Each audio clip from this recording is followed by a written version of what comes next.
ani nyangma ni journal d'Adamu no e jamu kayena labene no Mali Actu fe nabila sawma aw balma muso na muso Adam Diallo fe ni jamu kaybe kuma Mali ko kan ina fo kalanko barako soroko dameo ona nyongona chama ngabi anga jamu be tali ke maraka no ye ladamu ye ni do ba fa ma blasrali wala sa nga famu nyali chama soro an willa kase an badoma ano ye nyongo kuma nyongonya anyi mi soro ko la sawma o de filane anu latan c'est anu la obedi somo bash ko sino alhamdulillah madame Tunkara Diko Doumbia moi je suis couturière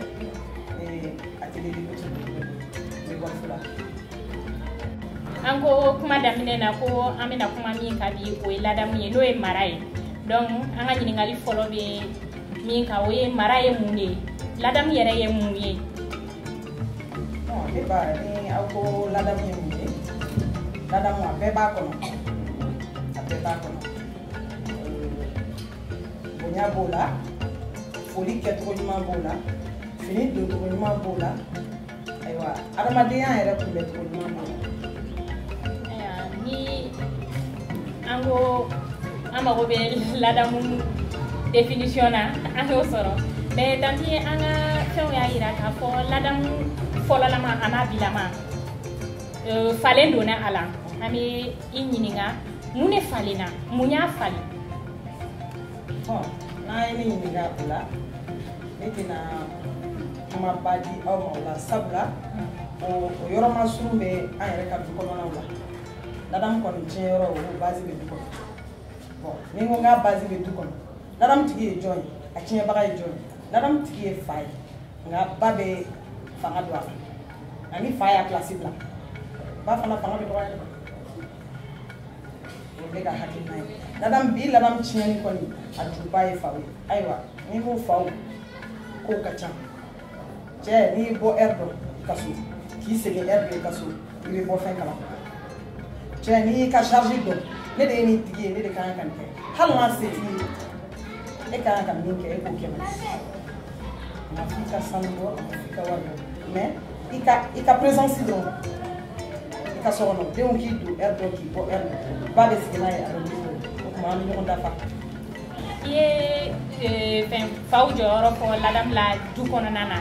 mais baw fana joro baba la anga famiyali la baw joro se ka ke mu yesi san ladam na du kono ba joro ladam na du kono akabu ba joro kabu pasere ba ere ya le teme mandi o ba du teme ni musulman ni ba joro kan ba si joro kan ka bi la dia do ni ba ta ya la mi an ba fe jo ka do ko fe mu ko so ko ka responsabilité la ni fa yo ta ba du susmane ni ale kan ka mi ja bo ke ma nta do ni nga kuma fam awonye kuma ifanya ni fa sona a platina an ka no sino fanga pe an ni ga ai wa fa ne ko se me ni de na wa yiri karle do man ko ne man ko c'est pas facile ni ga kuma famnya sisa no donc ladamu tiene jubaju bange bara chela maundi bange bara chela maundi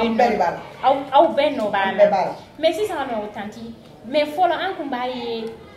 comportement munu be demsenu na kenema o comportement te demsenu na kenema amba jate mine ka fo ko chama falina ado kera ka so on klite na la kalilanye abi fo anyena kan ka bi an mara chogo ani folo mara chogo tikeli mune mara u bonyo na munye an keta abe ko ko ma mara u bonyo na mara imba chogo ya la mara keba o de u place bla ni place bla mara be chen abe sina an fle an ga wakati la ifaye ni baye ni utala fa be kele ba be kele iye mana ke kenewa sani ka seso na fara ko chibita foso ibijo puisque ni meta chi foso na e chi fo na ke la chiti ki ba fo mo ma gala ka so sani ka sia o bi se ka se wale de ma ni te chi ni nye ka o ti ki na ba ere be na ba fo mo na be de fa be na ba fo mo na isira ndem o yere be dem sanu entre ni iba jate mine ni ako kambe mara ni ere ni mo ko ba iso no ni ka ma exemple ni fitini eno le dauma fitini o kera nere ni il y a pas 2 semaines nere mais mobili ko no be ka mobili boli atigu ɲɛbɛ na u kulo bɛ na u b'a dɔn k'a kɛra cɛkɔrɔba sijɛ fila mobili bɛ ka taa mobili balila ka sa mobili sara ne hakili la ni mara bɛ dugu min na mobili balila ka sa a kɛra cɛ ye a kɛra muso ye a b'a ɲini mobili sara kun mobili ne ma dilan ne ta tɛ o fɛn dɔ bɛ se k'a sɔrɔ o tɛ ne nɔ ye o tu vois non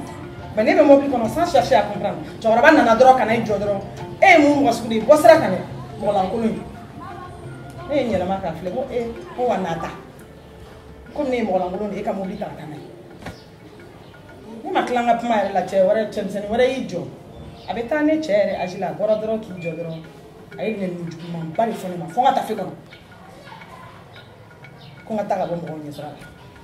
Donc, comment tu peux imaginer un chef de famille qui réagit comme ça dans la rue, va éduquer sa famille? C'est pas possible. L'éducation, pour sortir avec, il faut le faire à la maison. Il faut apprendre à un enfant de saluer le matin, de manger, de s'habiller, de faire tout ce qu'une personne normale doit faire. Mais ne ma den dege ko la. Ba yɛrɛ min kan ka kɛ fa mama. Ni masa mama ni y'o den bɔlɔn kɔnɔ e bɛ mun fɔ mara in kɔni a bɛ so in de kɔnɔ n'an ma segin sokɔnɔna laadaw ma a tɛ mara sɔrɔ ekɔliso tɛ kɛnɛmana tɛ gouvernement tɛ c'est la famille même sokɔnɔna de don ni fa ni ba sɔnna dɔrɔn den bɛ éduquer ayiwa n'aw yɛrɛ ma ɲɔgɔn kan fɔ a bɛ mun fɔ denw ye a tɛ gɛlɛya dɛ mara bɛ so kɔnɔ de.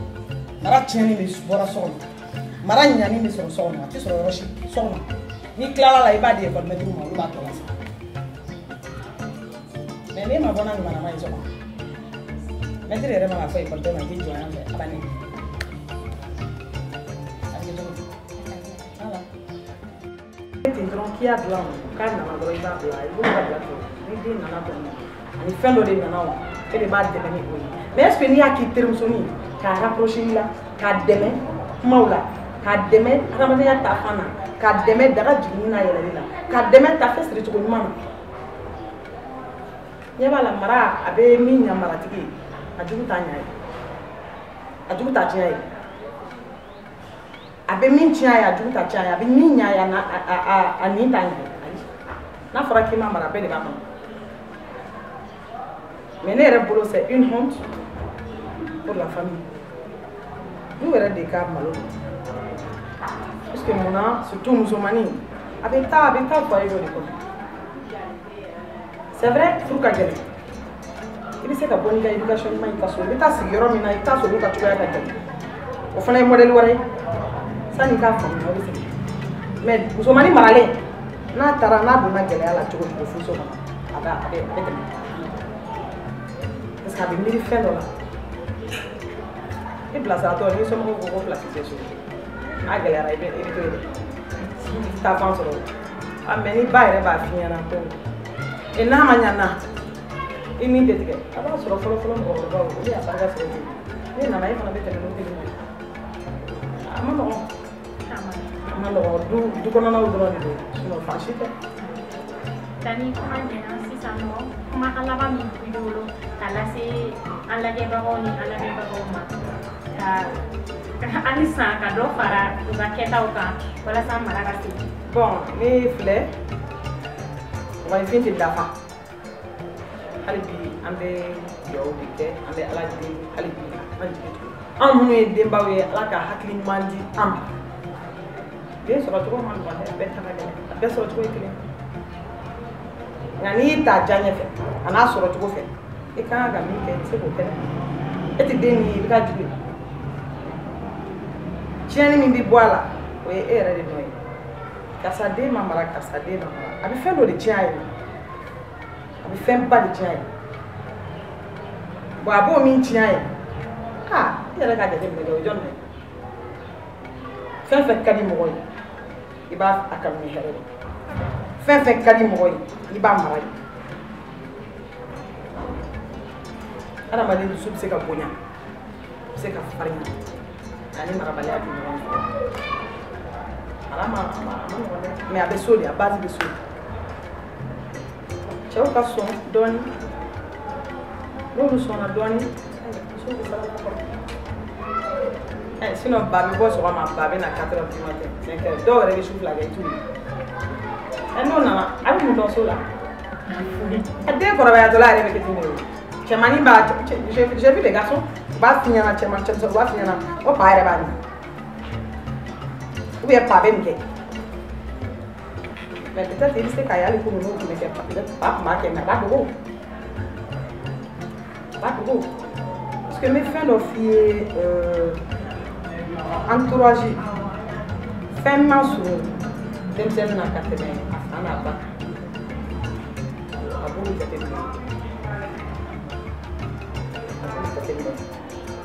ni ko bai ko fa tan yara bana tinya ni bai denga amano ne ko ni hali bi ambe ayina la fi akan deme bi ka gele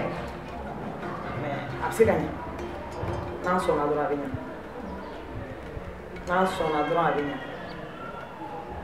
dukono naw akase ka chuga la ni ko ka den ni ndoni den ni en fay ni en bay ka bon mina be ka segi mina kelen ko fem be ka segi to ta sa kelen na ke tan senya fe kino agele ara de enete te de me mana ne do ga te ka ma na kuma ni nana ni muso ma kuma ni ba ma kuma e fa e mo ko be sa e ya wulu ke me ke nte ga ide ke dembe ba mi berka ko kele tere maintenant na ujira ko fara au fanga fara nyon o bitlani ke ma chi kele nse ya plan ke ai ni mango ko kele ndan me ga do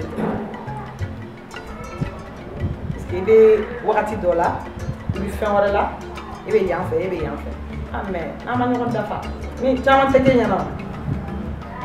mi te kenya na o de kacha mi te kenya na na be nyon dem te chen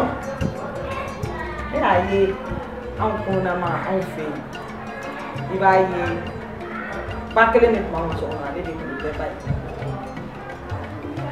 kele pe ale de ko de bai am pe shi jamba so ka so an ta do kan be pata